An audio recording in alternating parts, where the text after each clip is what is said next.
கடவுளை போற்றி ஆர்ப்பரியுங்கள். அனைத்துலகோரே கடவுளை போற்றி ஆர்ப்பரியுங்கள். அனைத்துலகோரே கடவுளை போற்றி ஆர்ப்பரியுங்கள். அனைத்துலகோரே கடவுளை போற்றி ஆர்ப்பரியுங்கள்.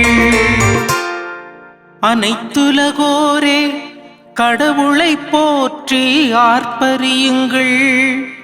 அவரது பெயரின் மாட்சியை புகழ்ந்து பாடுங்கள். அவரது புகழை மேன்மைப்படுத்துங்கள். கடவுளை நோக்கி உம் செயல்கள் எவ்வளவு அஞ்சத்தக்கவை.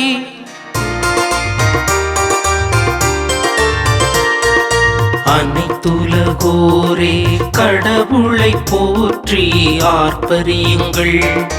அனைத்துலகோரே கடவுளை போற்றி ஆர்ப்பரியுங்கள். அனைத்துலகோரே கடவுளை போற்றி ஆர்ப்பரியுங்கள். அனைத்துலகோரே கடவுளை போற்றி ஆர்ப்பரியுங்கள்.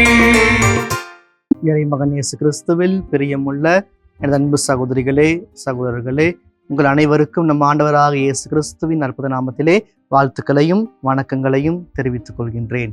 இன்றைய திருப்பாடலை பற்றி சொல்ல வேண்டும் என்று சொன்னால், வேத போதக திருப்பாடல். இது கொஞ்சம் புரிந்து கொள்வதற்கு கொஞ்சம் கடினமாக இருக்கும்.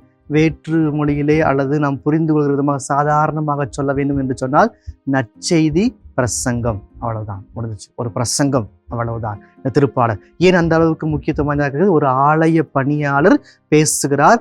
யாரை பார்த்து பேசுகிறார்? இந்த உலகம் முழுவதும் இருக்கிற மக்களை பார்த்து பேசுகிறார். அந்த இஸ்ரேல் மக்களை மட்டும் அல்ல, எல்லாரையும் பார்த்து இந்த வேத போதகத்தை சுட்டுகிறார் என்று சொன்னால், இது ஒரு மகிழ்ச்சியின் குரலாக இருக்கிறது. இந்த உலகம் முழுவதற்கும் மகிழ்ச்சி தருவதாக இருக்கிறது. மனிதன் இறை துதியை மனதில் அடக்கி வைத்து கொள்ள கூடாது. அடக்கி வைத்துக் கொள்வதற்காக மட்டும் அல்ல, மாறாக அந்த நற்செய்தி வழியாக, தன்னுடைய இறை வார்த்தை வழியாக அந்த மகிழ்ச்சி உலகெங்கும் பறைசாற்றப்பட வேண்டும் என்பதற்காகவே இது சொல்லப்பட்டிருக்கிறது. எனவேதான் இது படைப்பினுடைய அனைத்திற்கும் சொல்லப்படக்கூடிய ஒரு ஆரவாரமான மகிழ்ச்சியின் நற்செய்தியாக இருக்கிறது இந்த திருப்பாடல். அப்படி இந்த திருப்பாடல் இருக்கிற ஒரு முக்கியத்துவம் என்ன, அந்த மகிழ்ச்சியான நற்செய்தி என்ன என்று சொல்லி பார்க்கிற பொழுது, தீய சக்திக்கு எதிரான தாக்குதல் வடிவமாக இருக்கிறது தான் இன்றைய திருப்பாடல் பகுதி. நமக்கு எதிராக இருக்கிற எல்லா தீய சக்திகளையும் நாம் தாக்க வேண்டும் என்று சொன்னால், எந்த வார்த்தை சொல்லி ஜெபிப்பது, எப்படி ஜெயிப்பது, நாம் பயமா இருக்கும், வார்த்தைகள் வராது. இந்த திருப்பாடல் போதும்.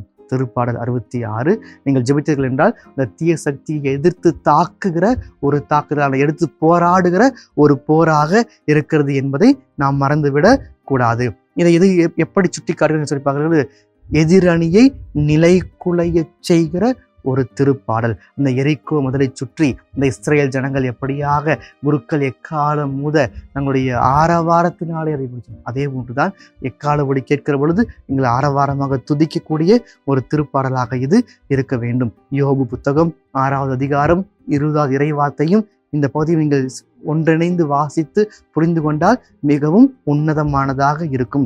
எதிரணியை நிலைகுலைய செய்கிறது. அப்படி என்றால் கடவுளின் சக்தி எங்கே இருக்கிறது, கடவுளின் மகிமை எங்கே இருக்குதுன்னு சொல்லி பார்க்கிற பொழுது, அது கடவுளுடைய திருப்பெயரில் அடங்கியிருக்கிறது. அவருடைய இருப்பின் சாராம்சம்தான் அவருடைய திருப்பெயர். எனவேதான் அந்த திருப்பெயரை இஸ்ரேல் மக்கள் உச்சரிக்க மாட்டார்கள். நாம் இயேசு, தந்தை, மகன், தூய் ஆவியார் என்று சொல்லி அவருடைய பெயரை உச்சரிக்கிற ஆற்றலை நாம் பெற்றிருக்கிறோம். கடவுளுடைய சாராம்சத்தை முழுமையாக அறிந்து கொள்ள முடியுமா என்று சொன்னால் கண்டிப்பாக முடியாது, அறிந்து கொள்ள மாட்டோம். அப்படி அறிந்து கொண்டால் உயிரோடு இருக்க மாட்டோம். ஆனால் கடவுள் செய்கிற எல்லா செயல்களையும் நம்மால் அறிந்து கொள்ள முடியும். எப்படி? நாம் ஜெபிக்கிற விதத்துல.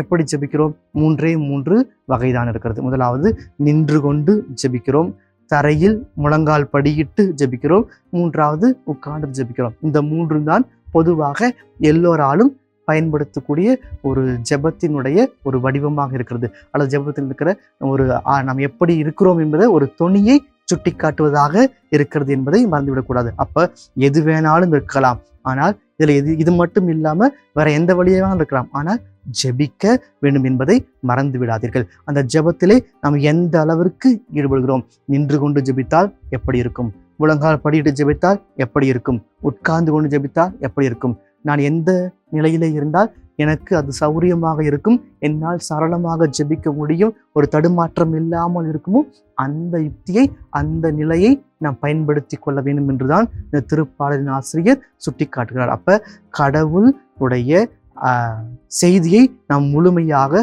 அறிந்து கொள்ள முடியும், கடவுளுடைய வெளிப்பாட்டை நாம் புரிந்து கொள்ள முடியும், கடவுள் செய்ததை மிகவும் உன்னதமாக நாம் ஏற்றுக்கொள்ள வேண்டும், புரிந்து கொள்ள வேண்டும், அறிக்கையிட வேண்டும். இந்த கடவுள் செய்ததை நாம் நம்முடைய நினைவிலே எப்பொழுதும் வைத்துக் கொள்ள வேண்டும் என்பதை மறந்துவிடக்கூடாது. உண்மையிலே பார்க்கிற பொழுது இந்த வரலாற்று நிகழ்வுகள் தான் இந்த பழைய ஏற்பாடாக இருக்கிறது. அதை தங்களுடைய நினைவிலே வைத்துக் கொண்டிருந்தார்கள், தன்னுடைய பிள்ளைகளுக்கு வாய்மொழியாக கற்றுக் கொடுத்தார்கள், பின்னர் அதை எழுதி வைத்தார்கள், அதை படித்து கொண்டிருக்கிறோம் நாம். அப்ப அந்த வரலாற்று நெருக்கடி இல்லாத காலத்திலும் அல்லது வரலாற்று நெருக்கடி இருந்தாலும் அவர்கள் செய்ததை, கண்டதை, பார்த்ததை அனைத்தையும் கற்றுக் கொடுத்தார்கள். நாமும் கற்றுக் கொடுக்க வேண்டும். எதற்காக? கடவுள் முன்பாக நம்மை உயர்த்தி கொள்வதற்காக அல்ல, மாறாக கடவுளை எல்லார் முன்னிலையிலும் உயர்த்த வேண்டும் என்பதற்காக என்பதை நாம் மறந்துவிடக் கூடாது. அப்படி என்று சொன்னால் இந்த விசுவாசத்தின் செயல் அடங்கியிருக்க வேண்டும். அந்த விசுவாச செயல் என்ன? நாம் எதில் நம்பிக்கை வைத்திருக்கிறோம் என்று சொல்லி பார்க்கிற பொழுது இறைவனுடைய ஆட்சி வல்லமையின் ஆட்சியாக இருக்கிறது. வல்லமையான தேவனாக இருக்கிறார். எனவேதான் அது வல்லமையின் ஆட்சி. அந்த ஆட்சி என்றென்றும் உள்ள அரசாட்சியாக இருக்கிறது. எல்லாம் எல்லையில்லாத இந்த பிரபஞ்சம் முழுவதையும் எல்லா இடங்களிலும் நிறைந்திருந்து கடவுள் ஆட்சி செய்கிறார். எனவேதான் இந்த 3 நிலைகளில் நாம் விசுவாசம் கொள்ள வேண்டும். நம்முடைய விசுவாசம் தளர்ந்து போய்விடக்கூடாது, நம்முடைய விசுவாசம் உடைந்து போய்விடக்கூடாது. கடவுளுடைய இந்த மகிமை சக்தி அவருடைய பெயரில் அடங்கி இருக்கிறது. இந்த இயேசு என்கிற பெயரை தந்தை, மகன், தூய ஆவியார் என்று நாம் எப்பொழுதெல்லாம் உச்சரிக்கிறோமோ இந்த சக்தி நம்முள் நிலைந்திருக்கிறது என்பதை நினைவில் கொள்ளுங்கள். அந்த சக்தியிலே என்னாலும் நிலைத்திருங்கள். அந்த இறைவனுடைய உன்னதமான நற்செய்தி பிரசங்கம், வேத போதக திருப்பாடல் உங்கள் நாவில் ஒலிக்கட்டும், உலகம் முழுவதற்கும் அது அறிவிக்கப்படட்டும். ஜெபம்.